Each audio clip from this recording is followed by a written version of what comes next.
Bonjour à toutes et à tous, bienvenue sur KTV, Kwezi FM, la page Facebook de KTV, le live bien évidemment, pour un temps de parole en direct, à la radio, à la télévision, partout. Et on a Mzé avec nous. Mzé, bonjour. Bonjour Patrick. Merci d'avoir accepté notre invitation. Alors dans la présentation, c'est ce que j'expliquais tout à l'heure, vous êtes comorien, vous habitez à Mayotte, vous travaillez à Mayotte, parfaitement intégré, vous êtes déjà venu sur ce plateau, on se souvient de différentes séquences où vous avez pu déjà réagir à l'époque où il y avait eu le fameux décasage, donc votre visage n'est pas inconnu ici à Mayotte. La question elle est simple Mzé, quand je vous ai eu au téléphone pour préparer un peu cette émission, c'est la même. On sait que, si on en croit les chiffres de l'INSEE, etc., que les Comoriens sont majoritairement représentés ici à Mayotte, sont majoritaires à Mayotte, par rapport aux Mahorais. Qu'attend la communauté comorienne, selon vous, hein, qu'attend la communauté comorienne du discours d'Emmanuel Macron? Merci Patrick de m'avoir invité sur ce plateau magnifique. Avec plaisir. Depuis que vous y êtes là, ça fait très longtemps, c'est vrai que je ne suis pas venu. Oui. Et pourtant, on se croise souvent. On se croise régulièrement. Il faut que je vienne, il faut que je vienne, il faut qu'on t'invite, Mais ma foi, c'était pas... Bon. Tout d'abord, je tiens à le souligner. Je ne représente pas là la communauté comorienne, ni les binationaux. Vous représentez vous-même. Voilà, je me présente moi-même et je m'exprime selon vos questions. Je réponds, ça n'engage que moi-même. Bien sûr. Et donc, pour revenir à la question que vous venez de poser, il y a deux volets, puisque vous vous adressez à la communauté comorienne. Oui. Il y a le volet comorien, purement comorien, qui, elle, demandera des réponses, bien sûr, aux responsables politiques, dont Macron et Azali. Oui. Il leur appartient, justement, de trouver la solution pour répondre à cette question. Maintenant, quand le volet interne, le volet local, qui concerne l'application des mesures qui permettent, justement, les communautés, parce qu'aujourd'hui, il n'y a pas que la communauté comorienne qui est ici, il y a plusieurs communautés qui s'installent et qui apportent quelque chose aussi. Ce volet-là, effectivement, c'est plutôt les élus locaux, à l'application des mesures qu'il faudrait, qui s'appliquent aussi en France, qui doivent s'appliquer aussi à Mayotte, en réponse, bien évidemment, aux attentes. Maintenant, que peut-on attendre de l'arrivée de Macron à Mayotte? On peut attendre qu'il nous apporte aussi bien les Comoriens de Mayotte que le Français de Mayotte, des solutions leur permettant bien évidemment de conjuguer leur présent avec le sourire et ne pas assister justement à ce qui se passe, à cette déstabilisation chronique qui rend la vie très difficile et non conviviale. C'est cette solution-là, justement, que nous avons besoin, que le président de la République nous apporte. C'est-à-dire que vous attendez, pour traduire, pour bien comprendre ce que vous dites, traduire votre pensée, vous attendez, vous personnellement, vous attendez d'Emmanuel Macron qui facilite la vie des Comoriens qui sont installés Et ici, des Français. Et des Français, de tout le monde. De tout le monde. Oui. C'est ça. C'est ça les attentes que nous attendons à nos autres communautés. Après, quand vous dites, il y a le premier volet entre la France et les Comores, donc entre Macron et Azali, et puis le deuxième volet interne à Mayotte, les deux sont liés, Mzé. On ne peut pas écarter l'immigration, et l'immigration, c'est quand même le lien entre les deux volets dont vous parlez, me semble-t-il. La liaison, bon, disons, non, ce sont des choses... certes, c'est lié, mais qui dépend des élus locaux ici. Il faut donner les élus locaux leur responsabilité, justement, de prendre le destin de Mayotte.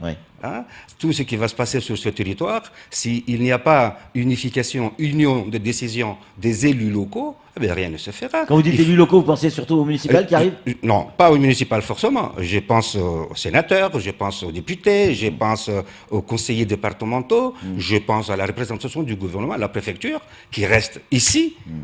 Il leur appartient, eux, justement, d'appliquer les mesures et de veiller à ce que la vie à Mayotte puisse d'appliquer les mesures que Macron va mettre en place. Va proposer, en tout cas. Absolument. Et donc, eux, ils attendent que Macron leur apporte des mesures.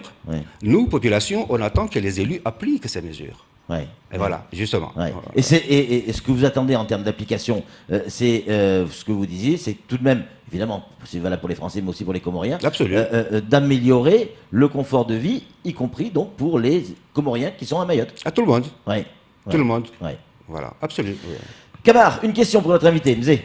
Alors hier, on recevait le collectif, l'un des collectifs des citoyens de Mayotte, et on parlait à un moment donné de cohabitation. Et donc il nous expliquait que ce qui les dérange aujourd'hui, c'est que par exemple, quand ils se soulèvent contre le fait qu'aujourd'hui il y a des séjours un peu spécifiques qui empêchent les Comoriens, les ressortissants comoriens de sortir pour se diriger vers le territoire national ou même en Europe, il n'y a pas assez de Comoriens pour les soutenir. Donc cette cohabitation ou même ce combat peut finalement amener ce que vous dites aujourd'hui, le sourire pour tout le monde, parce qu'il y a des Comoriens qui pourraient partir. Est-ce que ça, vous le concevez?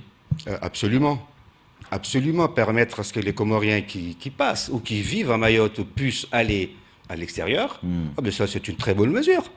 Donc ils disent qu'il y C'est a... le fameux titre de séjour, on parle là. Voilà, exactement. Ouais. Oui, donc oui. ils disent que les Comoriens ne font pas le même combat avec eux, avec le collectif. C'est-à-dire que pourtant, c'est le combat de tout le monde. Donc les Comoriens pourraient aussi dire oui, tiens, on soutient les collectifs pour que la préfecture bouge ou l'État bouge pour qu'on puisse arrêter ces cartes de séjour un peu spécifiques. Vous savez, jusqu'à ce que je suis au courant qu'il y a ce collectif, mais je n'ai jamais eu l'occasion de les rencontrer, discuter. Je ne sais pas si ce sont les Comoriens qui ne sont pas prêts ou qui ne veulent pas, ou je ne sais pas si c'est la procédure qui est issue d'une démarche peut-être normale, or que nous ne sommes pas en situation normale. Nous sommes en situation qu'il faudrait aller chercher justement la manière et la forme pour essayer d'emmener tout le monde dans cette cause. Donc vous pensez clairement que vous pourriez, vous personnellement, parce que c'est à vous que je pose la question, suivre une Estelle Youssoufa, un Mahmoud Aziari dans les collectifs pour obtenir une carte de séjour qui ne serait plus spécifique pour Mayotte, mais une carte de séjour qui permettrait aux Comoriens titulaires d'une carte de séjour de sortir du territoire. Vous seriez d'accord pour suivre les collectifs? Je ne serais pas un obstacle pour Estelle ni pour Mahmoud qui cherche une solution de désengorger un peu Mayotte, parce que ça étouffe. C'est aussi valable pour la communauté africaine qui viennent aussi. C'est valable pour toutes les communautés qui sont là, en situation régulière, qui ont des séjours, et qui souhaiteraient justement de quitter Mayotte pour aller à Métropole. Maintenant, je ne sais pas si les conditions à Métropole sont requises pour accueillir encore une fois, justement, ces personnes, mais non, je ne serai pas un obstacle pour eux. Qu'est-ce que vous disiez tout à l'heure, améliorer la vie de tout le monde sur l'île, y compris celle des Comoriens. Donnez-nous un exemple d'amélioration de la vie des Comoriens, parce que vous êtes Comoriens. Pour vous, quel domaine il faudrait améliorer? Je parle de ce qui se passe à Mayotte. Oui, bien sûr. La vie à Mayotte, elle est victime d'un soulèvement de jeunes, on ne sait pas d'où ça vient, et qui affecte toutes les communautés. C'est-à-dire, là, vous faites allusion à la délinquance. Oui, au conflit qui arrive. Je fais allusion, effectivement, à ces enfants qui sont, aujourd'hui, on n'arrive pas trop à les situer ni à les comprendre. Et ça, ce qui arrive, la déstabilisation, les agressions, ça ne touche pas que la communauté comorienne, ça touche l'ensemble de Mayotte. Oui, bien sûr. Exactement. Donc, si nous devons formuler une réponse, il faudrait qu'elle soit une réponse globale, générale, vue dans un angle aussi assez large pour que nous puissions ensemble trouver des solutions. Je vais vous dire, Patrick, une chose qui me surprend beaucoup plus, en parlant de ces jeunes. En situation normale, quand on regarde cette jeunesse, en situation normale, ils représentent l'avenir. Oui. Ouais. Et est-ce que cela ne vous étonne pas qu'aujourd'hui, ces jeunes, donc l'avenir, est plus ou moins indexé de déstabilisation du présent? Excusez-moi le terme. Mais on a l'impression que l'avenir est en train de déstabiliser le présent. C'est-à-dire les jeunes déstabilisent le présent. Ce qui est rarissime, jamais vécu, nous devrions chercher ailleurs. Les problématiques, ces jeunes-là souffrent. Ils ont un langage certes agressif, mais que nous ne faisons aucun effort pour les écouter. Beaucoup disent, et c'est encore des réactions, que cette délinquance, elle est majoritairement faite par des personnes originaires des Comores, des jeunes qui sont nés à Mayotte, donc qui sont français, mais qui arrivent des Comores. Est-ce que vous êtes d'accord avec ça? Non, je ne suis pas du tout d'accord. Moi, je serais plutôt ces conséquences logiques d'une politique sociale mal maîtrisée. Il faut tout revoir. La politique sociale, il faut le dire, est à revoir parce qu'elle ne correspond pas justement aux enjeux ni à la projection économique du département. Tout simplement. Camar, une question, évidemment. Alors, une question que je vais compléter par un internaute qui nous suit via le live Facebook. On a vu la communauté, la diaspora comorienne à Marseille ou à Paris, être allée un peu à l'encontre de la politique du gouvernement Azali. Vous, Mzé, vous êtes intégré, ça fait longtemps, vous êtes sur les territoires, vous connaissez parfaitement bien. Est-ce qu'aujourd'hui, la communauté ou la diaspora comorienne de Mayotte, ou grande comorienne, peut aussi interpeller le président Azali en lui disant voilà, nous vivons ici, nous payons des impôts ici, mais on a envie d'avoir cette cohabitation avec les Mahorais, donc faites quelque chose, monsieur le président. Est-ce que vous vous adressez également à lui? C'est très important ce que vous soulevez comme question. Ouais. Est-ce que sur le volet politique, national, des Comores, est-ce que la diaspora ou les Comoriens de Mayotte peuvent aussi s'exprimer? Bien sûr. C'est ça, hein. En résumé, c'est bien ça. S'exprimer autour d'une cause, autour d'une demande, autour d'un objectif, etc. Oui, ils aimeraient très bien, pourquoi pas?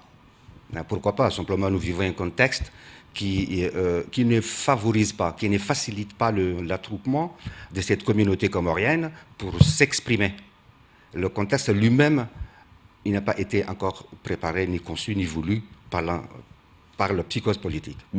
On sent quand même, et c'est pas vous qui allez me dire le contraire, mais on sent quand même qu'il y a un fossé qui se creuse entre les Français originaires de Mayotte et les Comoriens ici à Mayotte. On sent qu'il y a un fossé qui est en train de se creuser. Bon, évidemment, il y a cette histoire de délinquance, mais il n'y a pas que ça.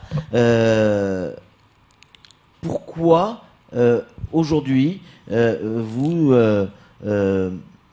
n'allez pas dans le sens des Mahorais? En clair, je vais vous poser la question différemment. Est-ce que pour vous, en tant que Comorien, aujourd'hui, intégré à Mayotte, pour vous, Mayotte est un département français?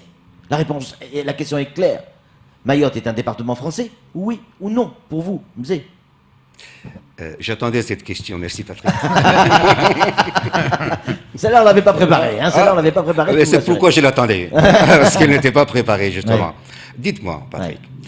Je viens de passer plus de 3 décennies à Mayotte. C'est vrai, 30 ans. Ouais, plus. Il y a des jeunes Mahorais qui sont nés et qui m'ont vu et qui me considèrent comme leur tonton ou leur grand-père, leur frère. C'est vrai. Est-ce que vous pensez que je m'oppose à la départementalisation de Mayotte?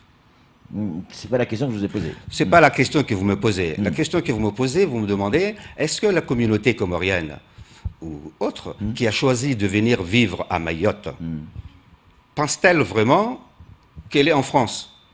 Je transforme un peu la question. Oui, mais ça revient, ça. Hein, ça te va, Patrick? Ça me va, Mzé. Ah ben oui, ça, il n'y a pas de doute. Ils ne sont pas à Nairobi. Ouais. Ils ne sont pas à Nairobi, ils sont en France. Ouais. Tout simplement. Donc pour vous, Mayotte est une île française? Pour vous, Mayotte, c'est une île faisant partie de l'archipel comorien. Ouais. Et que ça ne peut pas s'effacer pendant des siècles, ça le restera. Mais les Mahorais ont fait un choix. Ils ont choisi de rester avec les France et non l'indépendance. Ouais. Tout simplement. Alors, et ça se respecte. Est-ce que j'ai répondu à votre question? Oui, en partie. En partie? Oui. Donne-moi l'autre partie. C'est à vous de me donner l'autre partie. Juste par oui ou non. Est-ce que pour vous, Mayotte est une île française? Oui ou non? Écoutez, on ne répond jamais par oui ou par non, sauf si on doit répondre à Dieu. Et comme il ne se manifeste jamais, on fait toujours la prière. je vais vous dire, Mayotte, de mémoire, elle est inscrite dans la Constitution française. En mars, elle a été érigée en département français. Et comment voulez-vous que je dise aux Comoriens, non, c'est pas vrai, ce n'est pas un département, je ne peux pas dire le contraire. Et donc, les Comoriens qui vivent ici, en dehors de leur position manifestée par l'amour de vivre ensemble et de ne pas perdre des frères et des sœurs qui sont liés par le lien de sang et de la culture, ils sont venus vivre ici, mais ils sont tous d'accord que Mayotte est française. Alors, est-ce que vous avez soutenu les jeunes sportifs mahorais, puisque ça fait 30 ans, vous les connaissez, vous les côtoyez pour la plupart, leur revendication quand ils ont dit on veut hisser le drapeau tricolore bleu, blanc, rouge, on veut chanter l'hymne national, donc la Marseillaise. Est-ce que vous avez soutenu quelques sportifs que vous avez pu croiser d'ici et là? cette question, je la retourne un peu pas à vous, mais plutôt à la géopolitique et la diplomatie de la France, qui a jugé nécessaire dans l'océan Indien de n'avoir qu'un seul représentant au jeu des îles de l'océan Indien. Alors, est-ce que je suis pour ou contre cette décision de la France? Peut-être c'est comme ça qu'il faudrait poser la question. Alors maintenant, mais pourquoi la France a-t-elle fait ça? Si je n'ai pas la réponse. La France a choisi plutôt d'avoir un seul drapeau qui la représente au jeu des îles. Elle a fait ce choix. Pourquoi? Je n'ai pas la réponse aussi. Mais même après, il y a je n'ai pas la réponse. Maintenant, pour le sport, moi je soutiens le sport, comme je soutiens tout ce qui est l'art, la musique, dans une impression sonore, je soutiens tout ça. Mais ce n'est pas moi qui décide, en fin de compte. Alors que mes frères athlètes mahorais, sportifs mahorais, ne puissent pas s'exprimer au Jeux des îles comme ils l'auraient souhaité, c'est regrettable. C'est vraiment regrettable. Mais que voulons-nous?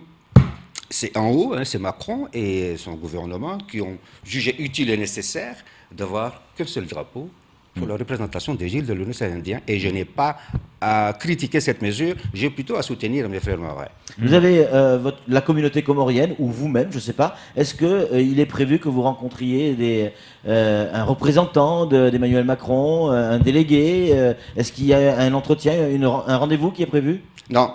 Non. Non, il n'y a pas eu un rendez-vous qui est retenu. Oui. Non. Vous le regrettez, ça? Vous en avez fait la demande déjà? Ben non, nous n'avons pas fait la demande. Oui, donc je ne le regrette pas. Oui, bien sûr, bien sûr.